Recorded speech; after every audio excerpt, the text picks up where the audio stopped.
Jodie has returned to Weatherfield in spectacular fashion, making an even bigger comeback than the biggest boy bands of the 1990s ever managed. Her dangerous obsession with getting revenge on Shona looked like it had finally come to an end after her desperate attempt to seduce David ended in complete failure.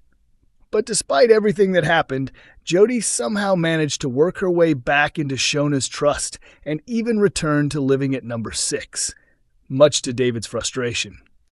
Many viewers have questioned why Shona would ever allow someone like Jodie back into her home.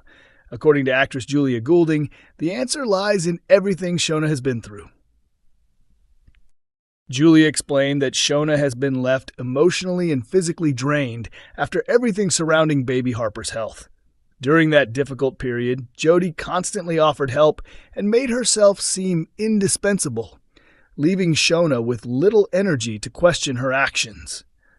She added that Shona simply does not believe anything inappropriate happened between Jodie and David. Instead of confronting the situation, she chooses to ignore Jodie's strange behavior because it is the only way she can cope with everything else happening in her life. Considering everything the family has endured, Shona's reaction is understandable. She and David spent months living in fear after learning that their unborn daughter Harper had developed a cancerous tumor in her neck. The surgery carried serious risks for Shona, and even after Harper was born prematurely, the family faced weeks of uncertainty while the baby remained in hospital before finally being allowed home. Julia said Shona is emotionally overwhelmed. Although she is thrilled to have Harper back home, she is also terrified because she has missed many of the usual milestones of becoming a new mother. She constantly worries whether she is doing everything correctly, making her especially vulnerable to manipulation. That vulnerability has allowed Jodie to continue causing chaos around the Platt family.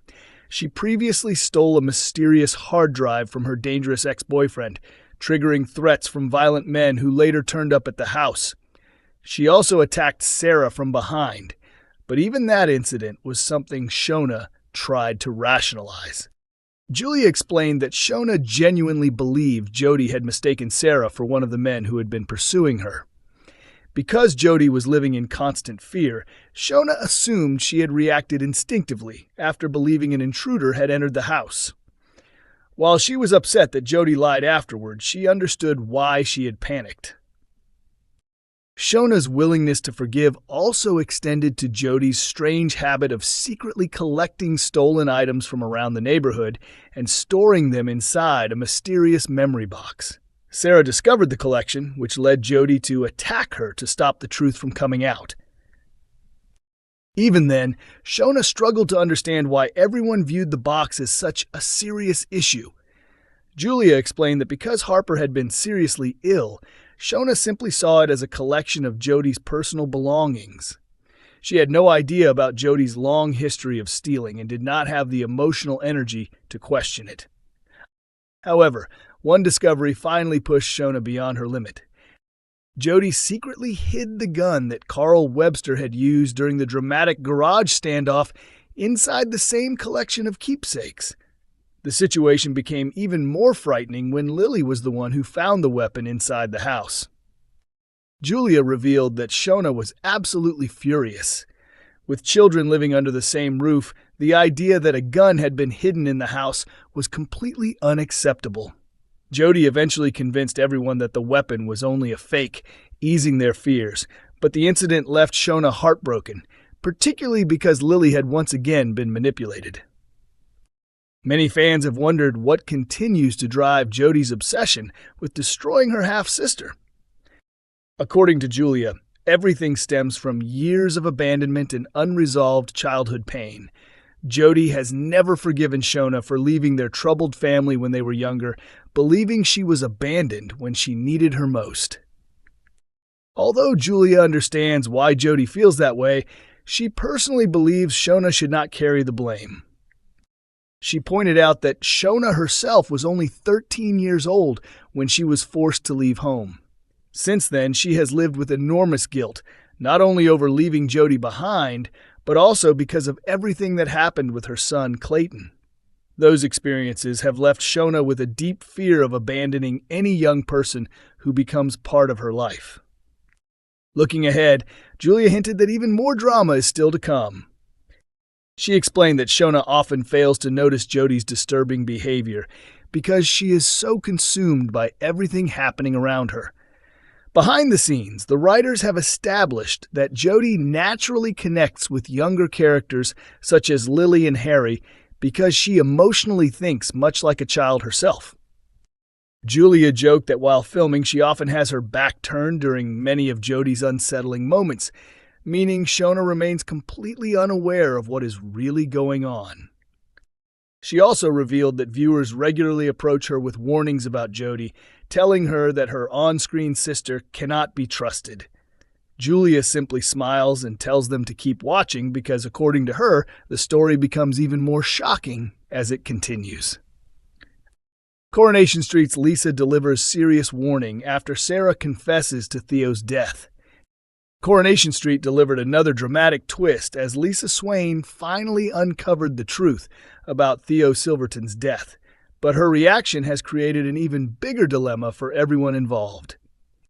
The episode opened with Maria Connor visiting Sarah Platt in prison after discovering that Sarah was responsible for Theo's death. During the emotional conversation, Maria questioned why Sarah had turned to Gary Windus for help instead of contacting her boyfriend, Kit Green.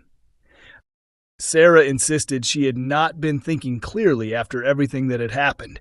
She also claimed she had never actually revealed Gary's involvement, but Maria remained doubtful and wasn't convinced by her explanation. Later, Lisa arrived at the prison to question Sarah herself.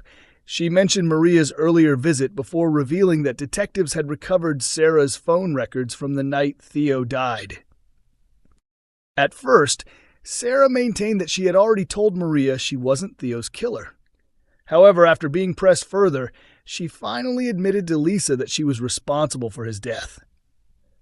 Sarah explained that after the fatal confrontation with Theo, she was attacked inside number 8. When Lisa asked about the phone call to Gary, Sarah claimed she could barely remember making it because she had been in such a state of shock. Lisa immediately challenged her version of events. She pointed out that Sarah had just killed a man and would naturally have been terrified. In Lisa's opinion, Sarah contacted someone she trusted, and Gary's questionable past made him exactly the sort of person who would know how to help cover up a crime. Sarah refused to accept Lisa's theory.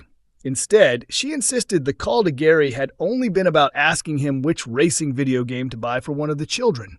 Although she even mentioned the game Forza by name, Lisa found the explanation impossible to believe, convinced nobody would discuss something so ordinary immediately after such a traumatic event.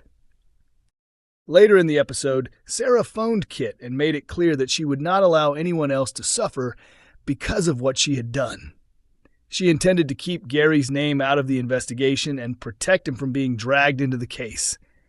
Before ending the call, Sarah asked Kit to look after Harry and Bethany while she was behind bars. She also urged Kit to stay alert around Jodie, warning that she believed Jodie was extremely dangerous and should be kept away from the rest of the family. The episode ended with another tense conversation as Lisa called Kit with a serious warning. Lisa urged him to think carefully about who he was choosing to protect. She cautioned that standing by Sarah could destroy everything he had worked for and warned him not to risk throwing his own future away because of her. The question now is whether Kit will take Lisa's advice or continue putting his career and personal life on the line by supporting Sarah.